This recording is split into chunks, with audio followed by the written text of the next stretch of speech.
Some years ago, I was flown by British television to Washington because there was an emergency meeting taking place there that a monkey virus was being found in human cancers, and they thought it probably came from a vaccine. After attending this meeting, I was my co-producer and myself, there was only one other journalist that sat through all the meetings. Everyone else went home after the press conference. And when I came back to England, I organised searches in the archives. Well, over the next few years, I kept on searching for more documents, and I found they had follow-up meetings at the NIH, that's the National Institutes of Health, the biggest scientific institution in the United States. And I found there had been meetings between the scientists of the UK and the United States, the vaccine safety scientists, the ones that are responsible for the health of our children. What I found were documents that were recorded transcripts, no journalists present in the room.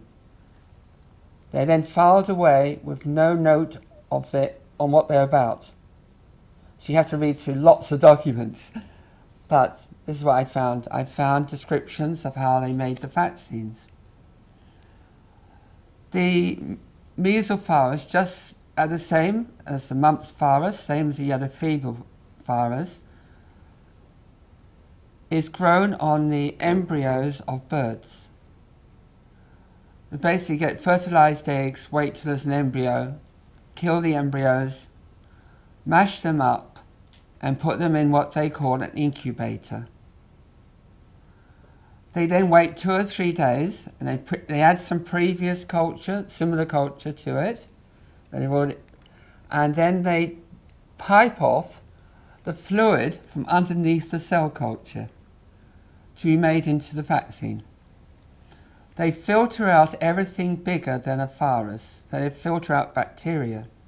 But they can't filter out viruses because they want measles virus, mumps virus in the vaccine. And what these scientists, named scientists at our senior establishments have reported, this means there could be prions, mad cow disease could be in there. There could be oncogenes. They say this. We don't know if they're there. There's all sorts of cellular debris from the dead birds in the vaccines. Do we filter this out? No, we don't. Have we purified the measles virus? No, all the live virus vaccines are minimally purified. Quote unquote, they're saying that. So a vaccine contains every normal licensed vaccine, every one of the vaccines our children are getting, contains fragments of DNA, fragments of RNA, genetic codes that these scientists report are highly mutagenic, and they say at these meetings, well, they could cause autoimmune diseases and cancers, and they've got no reason to say they don't. They simply say we don't know what they're causing. The chairman of the meeting said, well, have we tested it for the amount of free DNA from birds? And they said, no, we haven't tested it. We have got no way of testing it. This is before they add aluminum, and it's before they add mercury or any other adjuvants. This is what all vaccines, they call it the substrate. And one scientist from Britain said, if the Greens in my country heard about what we are discussing, they are demanding immediately the ending of all vaccination, because we simply don't know what's in our vaccines. I mean, it's quite foul how they make the measles. I then went to, only last year, I went to the records of the Centers for Disease Control in Washington, a major research laboratories, to find out how they isolate the measles virus. And I didn't expect anything like HIV, because surely this is one error. There is a paper So I've uncovered at the CDC, and it's called isolation of measles virus. It says if we think a patient might have measles, got spots, get some fluid from that patient, a sample of their urine or a swab from the mouth.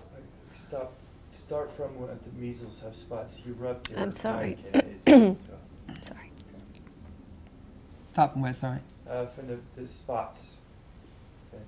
The measles. So I'm not quite with you, sorry. Start where you say, check the symptoms if they have spots.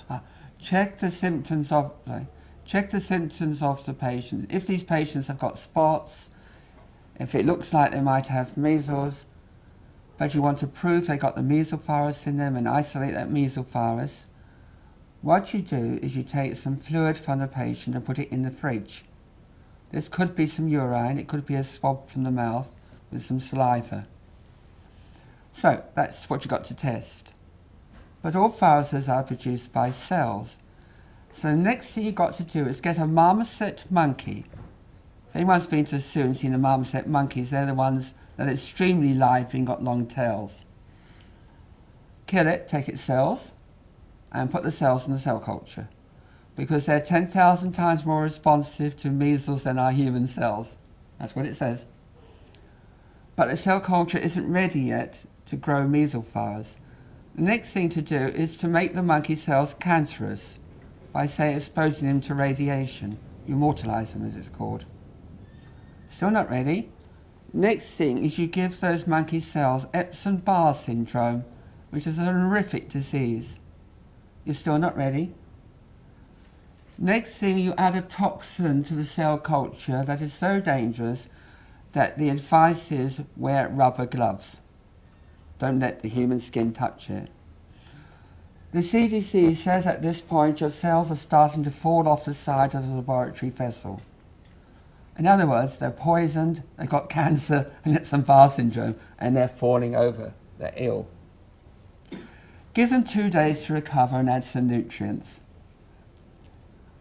Now, get the sample out of the fridge from the patient and add it to these deceased cancerous cells.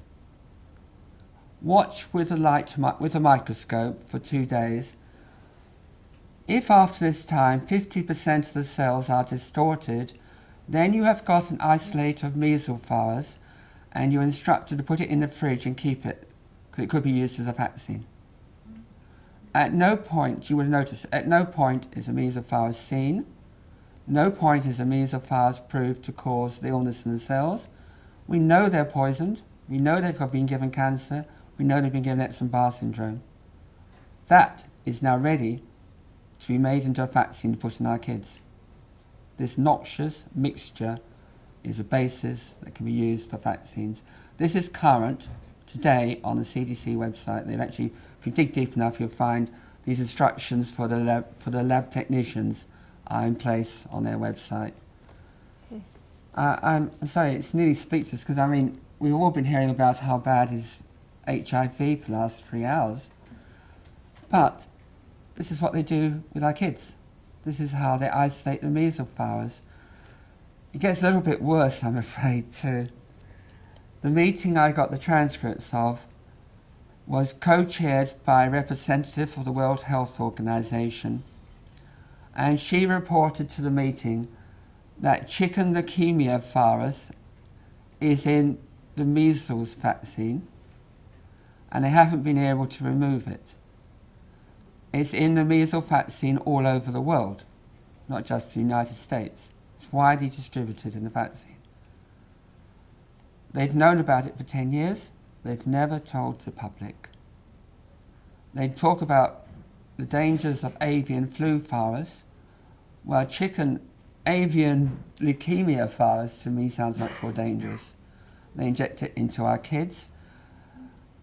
So I went to see how long did they safety test the vaccine off for signs of cancer.